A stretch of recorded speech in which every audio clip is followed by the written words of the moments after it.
የሥራ ህይወታቸውን በጉምሩክ ኮሚሽን ነበር የጀመሩት። በኮሚሽኑ የህግ ማስከበር በኦፕሬሽን መምሪያና በፍትሐ ብሔር ጉዳዮች የሥራ ክፍል በኃላፊነት ጭምር አገልግለዋል። ከአዲስ አበባ ዩኒቨርሲቲ በህግ የመጀመሪያ ዲግሪ፣ ከሰላምና ደህንነት ጥናት ኢንስቲትዩት በሰላምና ደህንነት ሁለተኛ ዲግሪያቸውንም አግኝተዋል። ከሃርቫርድ ዩኒቨርሲቲ በህዝብ አስተዳደር ሁለተኛ ዲግሪም ተቀብለዋል። የህዝብ ተወካዮች ምክር ቤት ታኅሳስ 9 ቀን 2016 ዓ.ም ባካሄደው ስብሰባ ወይዘሮ ሜላትወርቅ ኃይሉ አምስተኛዋ የኢትዮጵያ ብሔራዊ ምርጫ ቦርድ ሰብሳቢ ሆነው ተሹመዋል። ወይዘሮ ሜላትወርቅ የቦርዱ ሰብሳቢ ሆነው ከመሾማቸው በፊት ለ2 ዓመታት የቦርዱ ስራ አስፈጻሚ ሆነው ሰርተዋል።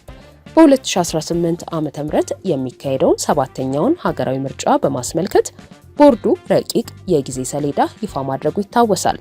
የቦርዱ ዝግጅት ምን እንደሚመስል፣ በተለያዩ የሀገሪቱ አካባቢዎች እየተካሄዱ ያሉ ግጭቶች ባሉበት ሁኔታ ምርጫ ማካሄድ የሚያስችል ሁኔታ ስለመኖሩ እንዲሁም በቦርዱ ላይ የሚነሱ የገለልተኝነት ጥያቄዎችን በሚመለከት ባልደረባችን ጽዮን ታደሰ ከወይዘሮ ሜላትወርቅ ኃይሉ ጋር ያደረገችው ቆይታ እንደሚከተለው ተጠናቅሯል። አብራችሁን ቆዩ።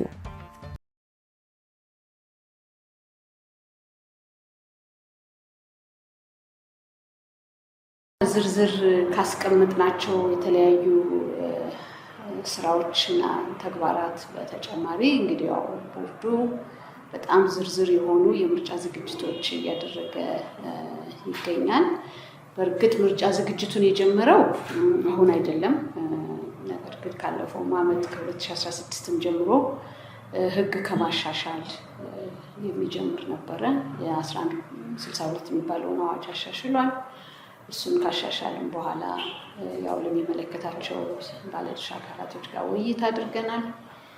እሱ ተሻሽሎ በፓርላማ ከጸደቀ በኋላ ደግሞ እሱን መሰረት አድርገን የአፈጻጸም መመሪያዎች ስላሉ እነሱን መመሪያዎች አዘጋጅተን እንዲሁ በተመሳሳይ መልኩ ከሚመለከታቸው ባለድርሻ አካላት ጋር፣ ከፖለቲካ ፓርቲዎች ጋር፣ ከሲቪል ማህበረሰብ ድርጅቶች ጋር ውይይት አድርገናል። እሱን ብቻ ሳይሆን በተለይ ለአፈጻጸም አስቸጋሪ የነበሩትን መመሪያዎች የማሻሻል ሂደት አሁንም እንደቀጠለ ነው። እሱን እያሻሻለ እንገኛለን። እንግዲህ እንደሚታወቀው ቦርዱ በ14 ክልሎች 2 ከተማ መስተዳደር እና በ12 ክልሎች ነበረ ቅርንጫፍ ጽሕፈት ቤት የነበረው። አሁን ግን ያንን ቁጥር ከ14 ወደ 22 ከፍ አድርገናል። ስለዚህ 8 የሚሆኑ ተጨማሪ ቅርንጫፍ ጽሕፈት ቤቶች አቋቁመናል። እነዛ ቅርንጫፍ ጽሕፈት ቤቶች 5 በኦሮሚያ፣ 4 በኦሮሚያ፣ 3 በአማራና 1 በሶማሌ ክልል በድምሩ 8 ቅርንጫፍ ጽሕፈት ቤቶች ናቸው። እነዚህም በተመለከተ የተቋቋሙበት በአዳማ፣ በጅማ፣ በሻሸመኔ ተቋቁመዋል። በባህር ዳር፣ ጎንደር እና ደሴ በአማራ ክልል፣ በሶማሌም እንደዚሁ ተቋቁሟል። ስለዚህ እነዚህ ኦልሬዲ ተከፍተው በእርግጥ አንዳንዶቹ ገና ቢሮ ነው ያገኘ ነው። ምክንያቱም ቢሮ እድሳት ይጠይቃል፣ ኪራይ ይጠይቃል፣ አንዳንዱ ግንባታ ይጠይቃል። ግን ቢሮዎቹን አስረክበውናል። ግን የእድሳት የጥገና የእንደዚህ አይነት ስራ ይቀረናል። እነዚህን በዚህ በ7ኛው ሀገራዊ ምርጫ ተግባራዊ እናደርጋለን ያልናቸው ናቸው። የሰው ኃይል ቅጥርን በተለይ ኃላፊዎችን በተመለከተ የቅጥሩ ሂደት እየተከናወነ ነው ያለው። ስለዚህ እንዳለቀልን ወደ ዲፕሎይመንት ሁሉ እንሄዳለን። ቁሳቁስን ማሟላት በተመለከተ በቅርንጫፍ ጽሕፈት ቤት አስተባባሪያችን የስራ ክፍል አማካኝነት ግዢዎች እየተፈጸሙ ዲፕሎይመንት እየተካሄደ ነው። እነኚህ እንግዲህ ቋሚ ሆነው ነው የሚቀጥሉት።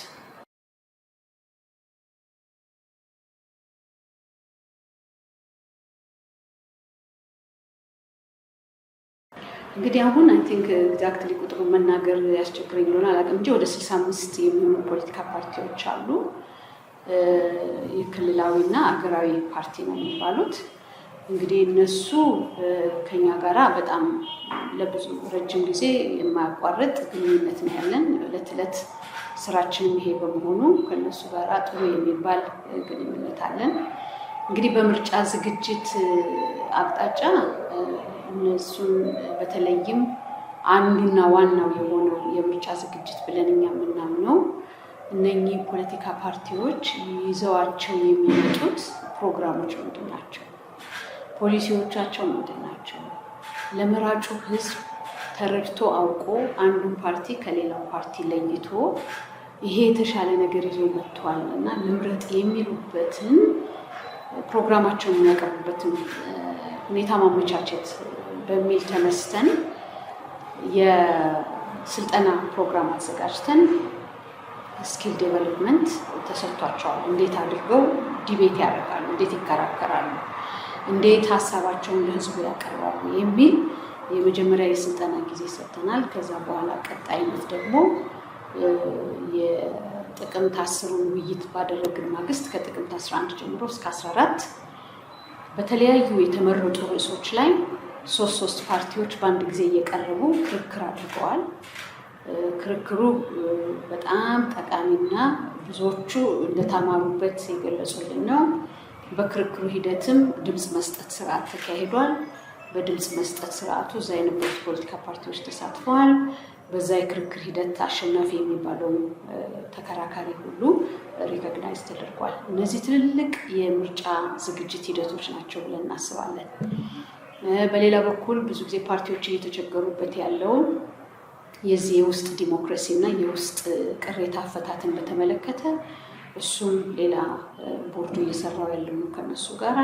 እሱም በተመለከተ ቦርዱ የስልጠና ዝግጅት አድርጎ አሰልጣኞች አዘጋጅቶ እንዴት የውስጥ ቅሬታን እርስ በርስ የሚፈጠሩትን እንዴት መፍታት ይቻላል፣ ቦርዱ ጣልቃ ሳይገባ በራሳቸው መተዳደሪያ ደንብ እንዴት አድርገው ግጭትን ይፈታሉ በሚልም አንጻር እየሰራ እንገኛለን። ለእሱም ስልጠና ሰጥተናል። ያንን የሚሰሩበትን ማንዋል ለማዘጋጀት ሞክረናል። ከዚሁ ጋራ ከምርጫው ጋር በተገናኘ ያስተዋወቅነውን አዲስ የቮተር ሬጅስትሬሽን እና ካንዲዴት ሬጅስትሬሽንን በተመለከተ እሱን ግባት ወስደን ከዛም በኋላ በፕሮጀክት ጽሕፈት ቤታችን ተገኝተው የመራጮች ምዝገባ በሞባይል አፕ እንዴት እንደሚደረግ፣ በአሲስትድ እንዴት እንደሚደረግ፣ በዌብ ቤዝድ እንዴት እንደሚደረግ አይተዋል። ሀሳብ ግባታቸውን ሰጥተው ተስማምተው ደስ ብሏቸው ተቀብለውታል። የካንዲዴት ሬጅስትሬሽን እንግዲህ አሁን እኛ ጋር መምጣት ሳያስፈልጋቸው ባሉበት ቦታ ሌላ ተጽዕኖ ተደረገብኝ፣ የምርጫ አስፈጻሚው አልከፈተም፣ ቢሮ ከፍቷል፣ ይህንን አድርጎ አመላለሰኝ ሳይል በራሳቸው አውድ በራሳቸው ቢሮ ባሉበት ቦታ ሆነው እጩዎቻቸውን የሚመዘግቡበት ስርዓት መዘርጋቱ ብዙዎቹን ያስደሰተ መሆኑ አግኝተነዋል። እነዚህ እንግዲህ ከምርጫ ዝግጅት ጋር በጣም የሚገናኙ ናቸው። ስለዚህ በእኛ እምነት ፓርቲዎችም በዚህ ሂደት እየተዘጋጁ ነው ብለን እናስባለን። ስለዚህ በእነሱም በኩል ዝግጅቱ አለ፣ በእኛም በኩል ዝግጅቱ አለ የሚል እምነት ነው ያለኝ።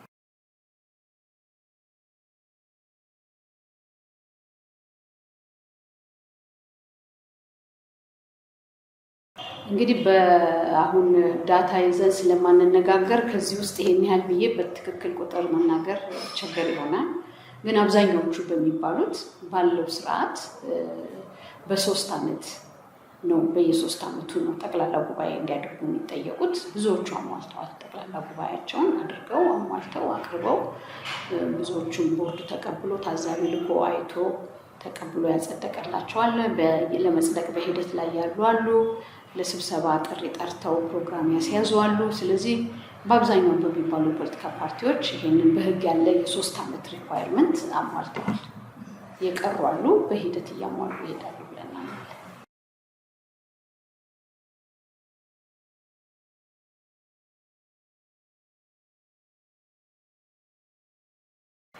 እንግዲህ የጸጥታ ጉዳይ የሁሉም ኮንሰርን ነው። የፖለቲካ ፓርቲዎች ብቻ ሳይሆን የምርጫ ቦርድም ኮንሰርን ነው። ምክንያቱም ለምርጫ ዋና ነገሩ ሰላም ነው። ሰላማዊ የሆነ ሁኔታ ከሌለ ምርጫ ለማከናወን አስቸጋሪ ነው የሚሆነው። ምክንያቱም መራጩ በሰላም ወጥቶ መግባት አለበት። የምርጫ አስፈጻሚዎች በሰላም ስራቸውን ማከናወን አለባቸው። ፖለቲካ ፓርቲዎች በሰላም ወደታች ወርደው እንደተባለው መንቀሳቀስ አለባቸው። ምርጫ ታዛቢዎች መንቀሳቀስ አለባቸው። ሲቪክ ኤንድ ቮተር ኤጁኬሽን አስተማሪ ሲቪል ማህበረሰብ ድርጅቶችን እንደዚሁ መገኘት አለባቸው። ስለዚህ ከዚህ አንጻር ወሳኝ ነው፣ በጣም ትልቅ ነገር ነው። ስለዚህ ይህንን በተመለከተ እንግዲህ ይህንን በተደጋጋሚ ቦርዱ የሚያስገነዝበው የሚገልጸው ነገር ነው። በዚህ ሂደት እያደረግን ያለነው ያው ፎሎ አፕ እናደርጋለን። ምንድነው ከየክልሎቹ የሚሰጡ የክልሎቹ የጸጥታ ሁኔታ የሚሰጠን ማስረጃ እንጠይቃለን። እነሱን ማስረጃዎች ካገኘን በኋላ ያው የሚሰጡንን ማስረጃዎች በአረንጓዴ፣ በቀይ፣ በቢጫ አድርገው እንዲሰጡን እንጠይቃለን። ምን ማለት ነው? አረንጓዴ ማለት የጸጥታ ጥያቄና ችግር የሌለበት፣ ቢጫ የሚባለው ትንሽ ትኩረት የሚጠይቅ ነው፣ ቀይ የሚባለው ደግሞ አካባቢው በጣም ለምርጫ ሂደት አስቸጋሪ ነው በሚል የሚደረግ ነው። ሰላም አለ በጥቅል ሰላም የለም በሚል አይደለም ቦርዱ የሚነሳው። በክልል በአንድ ጥቅል ሳይሆን በምርጫ ክልል ቤዝ እያደረግን ከምርጫ ክልል ውስጥ ደግሞ ምርጫ ጣቢያዎችን እየተከተልን ቀበሌዎችን እየተከተልን አሴስመንት እንሰራበት የሚሆነው ሞኒተር የምናደርገው የሚሆነው። ስለዚህ እስካሁን ባለን መረጃ እስካሁን ይህንን እንቅስቃሴ ለማድረግ ክልሎች መረጃ ይሰጡናል። ያሉበትን ሁኔታ በአረንጓዴ የሆነ ይሰጠናል፣ በቢጫ የሆነ በአንድ ክልል ውስጥ ማለት ነው። ሁሉንም የያዘ አለ። በአብዛኛው አንደኛው ወይ አረንጓዴው ይበዛል፣ ቀዩ ይበዛል። እንዲህ አይነት ነገሮች አሉ። አስቻይ ሁኔታ መኖር ሲያረጋግጥ ነው የምርጫ ሂደቱን የሚያደርገው። ስለዚህ ከዚህ አንጻር አሁን ባለንበት ሁኔታ ለዝግጅት የሚያበቁ መረጃዎች አሉ። እነዛን መረጃዎች ይዘን ዝግጅታችንን እያደረግን ነው።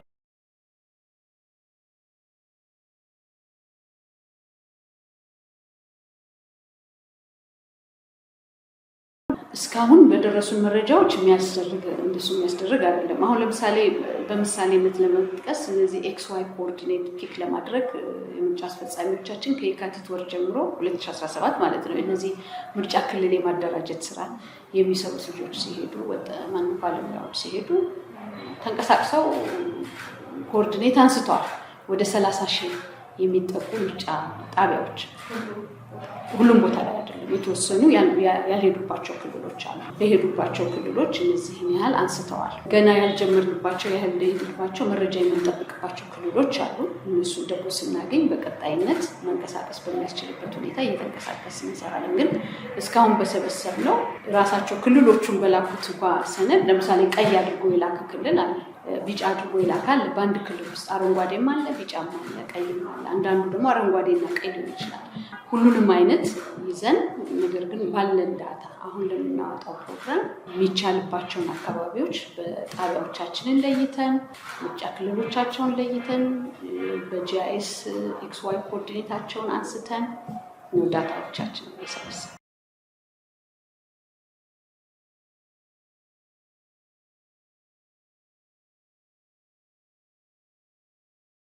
በዚህ ጊዜ ለማለት አስቸጋሪ ነው። ምክንያቱም ገና በጣም እርሊ ነው። ገና አሁን ምርጫ ካላንደር በረቂቅ ደረጃ እየተነጋገርን ያለ ነው። ምንም እንኳ ቦርዱ የራሱን ዝግጅት ቢያደርግ ግን እንደምታውቂው ዛሬ ካለንበት ከጥቅምት ጀምሮ እስከ ግንቦት ቢያንስ 6 እና 7 ወር አለ። በዚህ ጊዜ ውስጥ በጣም ብዙ ተለዋዋጭ ነገሮች ሊኖሩ ስለሚችሉ በዚህ ደረጃ ላይ እዚህ ቦታ ላይ ምርጫ ማድረግ አልችልም ብለን ኮንክሉድ ያደረግንበት ቦታ የለም።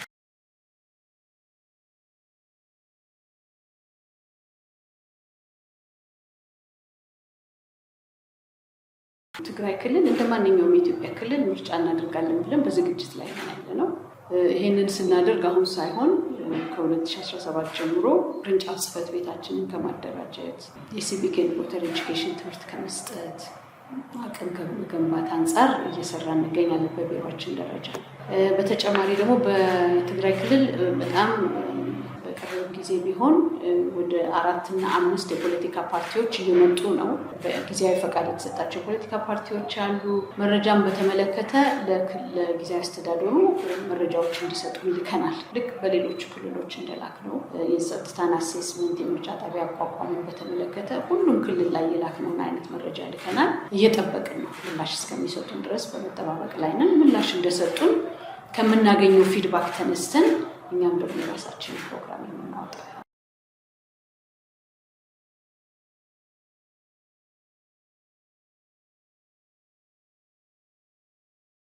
እንግዲህ የሀገር ውስጥ ተፈናቃዮችን በተመለከተ ትልቅ የአካታችነትን ጥያቄ ከሚያስነሳው አንዱ የሀገር ውስጥ ተፈናቃዮች ጉዳይ ነው። አሁን እያደረግን ያለ ነው ምንድነው? መረጃ ነው እያጣራን ያለ ነው።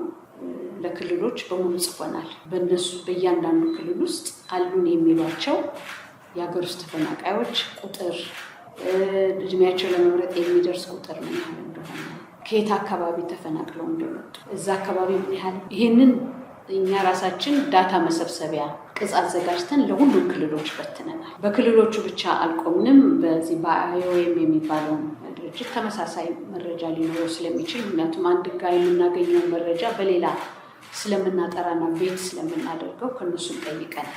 በዚህም ብቻ አንቆምም። እነዚህ መረጃዎች ካገኘን በኋላ ደግሞ ቦርዱ በራሱ መንገድ ጸጥታውን ሞኒተር እንደሚያደርግ በመሬት ላይ ሄዶ ባለበት ቦታ እንደዚሁ የአሴስመንት ስራ እንሰራለን። ስለዚህ አይዲፒዎችን እስከዛሬ በመራጭነትን ብቻ ከሚደረግ ይልቅ በእጩነትን ሁሉ ፓርቲዎች እንዲያመጡ ወደ ፖለቲካ ምህዳሩ እንዲያመጧቸው በጣም እያበረታታን እየሰራን ያለነው።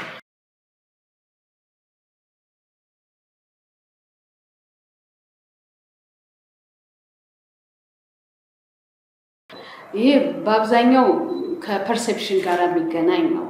እኔን ጨምሮ አሁን ያሉት የቦርድ አባላት በገለልተኝነታቸው ተረጋግጦ እንግዲህ ቬት ተደርገው ነው ለዚህ ኃላፊነት የተቀመጥነው። ሁላችንም እንግዲህ አንድ ግለሰብም ሆነ ተቋም ገለልተኛ ነው ገለልተኛ አይደለም የሚባለው በማስረጃ መሆን አለ እንጂ በጥቅሉ ገለልተኛ አይደለም ብሎ መነሳት ምን ስላደረገ ምን ስለሆነ የሚባል ጥያቄ መከተል መቻል አለበት።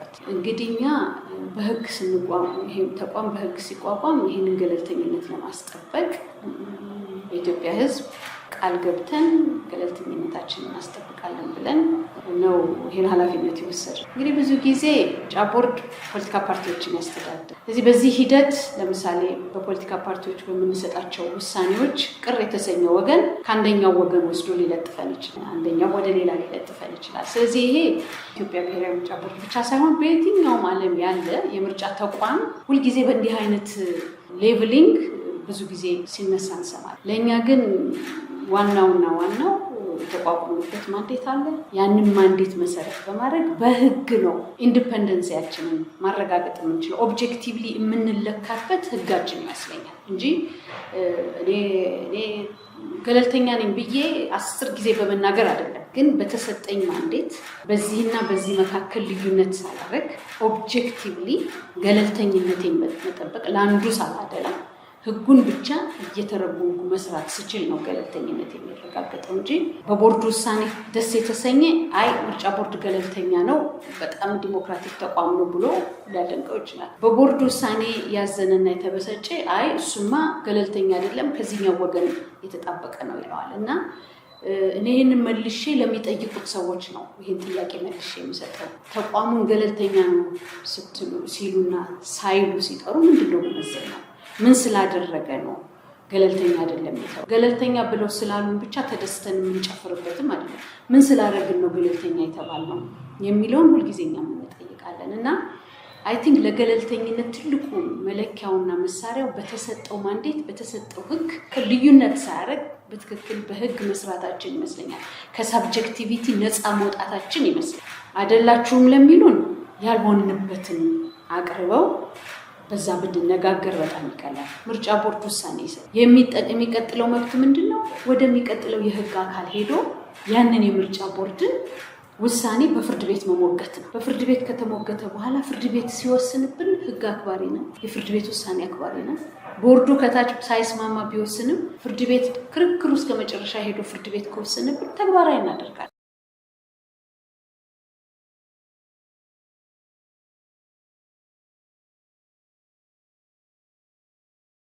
ምርጫ ቦርድ የህግ ማሻሻል የጀመረው ከ2016 አጋማሽ ወይ ክረምቱ አካባቢ ጀምሮ ነው። ዳታዎች ሲሰበሰቡ ነበሩ። ምክንያቱም በ8 የተመረጡ ርዕሶች ፖለቲካ ፓርቲዎች ኢንተርፓርቲ ዲያሎግ የሚባል አካሂደው ነበር። ከዛ የተገኘ ግባት ነበር። ቦርዱ ከሳሽም ተከሳሽም ሆኖ ቀርቦ በፍርድ ቤት ተከራክሮ ውሳኔ በሰበር ችሎት የተሰጠባቸው ጉዳዮች ነበሩ። እንግዲህ እነኚህ ሁሉ አጠቃሎ የተመጡትን ግባቶች ይዞ ነው ማሻሻል የተጀመረው። በማሻሻሉ ሂደት እንግዲህ ያው ህግ ማሻሻል ቀላል ነገር አይደለም። የራሱ ፕሮሰስ አለው። ድራፍቲንጉ ተሰርቶ ከሚመለከታቸው አካላት ጋር መክሮ ዲቤት አስደርጎ ግባት ሰብስቦ ያን ሁሉ አድርጎ ሲል ሰኔ አካባቢ ግንቦት አካባቢ አይ ቲንክ ሚያዝያ ነው ይመስለኛል ሰሚት ያደረግነው ለህዝብ ተወካዮች ምክር ቤት። ሚያዝያ ላይ ያደረግን። የህዝብ ተወካዮች ምክር ቤት ደግሞ የራሳቸውን ጊዜ አይተው ኢንዶርስ እስከሚያደርጉት ሰኔ ደረሰ እና ያው በሰኔ የተወሰኑ ማሻሻያዎች ተደረጉ። ሙሉ በሙሉ የቀረበው ማሻሻያን ባይሆን እነዚህ የቀረቡት ማሻሻያዎችና የጸደቁት በጣም ወሳኝ ናቸው። ለምሳሌ ቴክኖሎጂ አጠቃቀምን በአዋጅ ካልተደነገግን መጠቀም አንችልም ነበር። ስለዚህ ያ በጣም ወሳኝ ነው። ሁለተኛ የካንዲዴት ሬጅስትሬሽንን በተመለከተ ፋይዳ አይዲን ማንዳቶሪ ማድረግ በጣም ክሪቲካል ነበር። ምክንያቱም አንድ ሰው አንድ አይዲ የሚለውን የሚመዘገቡበት ስለሆነ። ሶስተኛ የሴቶችና የአካል ጉዳተኞችን የኢንዶርስመንት ሲግኔቸር የዝቅ ማስደረግ። ምክንያቱም ተዘዋውረው ሄደው የድጋፍ ፊርማ የማግኘት አቅማቸው እንደሌላው እንደ ጤናማውና እንደ ወንዶች ስለማይሳካላቸው ለሴቶችና ለአካል ጉዳተኞች ያንን የፊርማ ማሰባሰብ ቁጥር መጠን ማስቀነስ ነበረ። ያ ተቀንሷል። በሌላ በኩል ደግሞ በተለይ የመንግስት ሰራተኞች በምርጫ እንዲወዳደሩ በአንድ ቤት ውስጥ ለምሳሌ ባልና ሚስት ቢኖሩ ወይ ሚስት እየሰሩ ባል ባይሰራ ወይ ባል እየሰራ ሚስት ባትሰራ እና የመንግስት ሰራተኞች ከሆኑ ለምርጫ ለመሳተፍ ቅስቀሳ ለማድረግ የዓመት ረፍት ፈቃድ ይዘው ሲወጡ አንዳቸው ከሆነ ቤተሰቡን የሚደግፉት ሌላው ስራ የሌለው ከሆነ እነሱ ወጥተው የምርጫ ቅስቀሳ ማድረግ አይችሉም ነበር በድሮ አዋጅ። ምክንያቱም ያለ ክፍያ ነበር ፈቃድ የሚሰጣቸው። በዚህ ጊዜ ግን በክፍያ ፈቃድ ወስደው የምርጫ ምረጡኝ ዘመቻና ቅስቀሳ አድርገው እንዲወዳደሩ ፈቅዷል። ሌላው ትልቁ ነገር ብዙ ጊዜ በብዙ የመንግስት መስሪያ ቤት የሚሰሩ ሰራተኞች በጣም የሚማረሩበት የነበረው ከደሞዛቸው ላይ የሚደረግ የመዋጮ ለፓርቲው አባል ሳይሆኑ የፓርቲ መዋጮ እየተባለ ከደሞዛቸው ላይ ይቀነስ ነበር፣ ከተለያዩ ክፍያዎች ላይ ይቀነስ ነበር። ስለዚህ ይህን በተመለከተ ቅነሳ ማንም የፖለቲካ ፓርቲ ማድረግ እንደማይችል እነኚህ እንግዲህ ሜጀር የሆኑ በጣም ጠቃሚ በዚህም በሰባተኛው ሀገራዊ ምርጫ ተግባራዊ ብናደርጋቸው የሚጠቅሙ ምርጫውን ፍትሃዊ፣ ገለልተኛ፣ ነፃ፣ አካታች ሊያደርጉ የሚችሉ ትልልቅ ማይልስቶንስ ናቸው በዚህ አሜንድመንት ውስጥ የተደረጉት።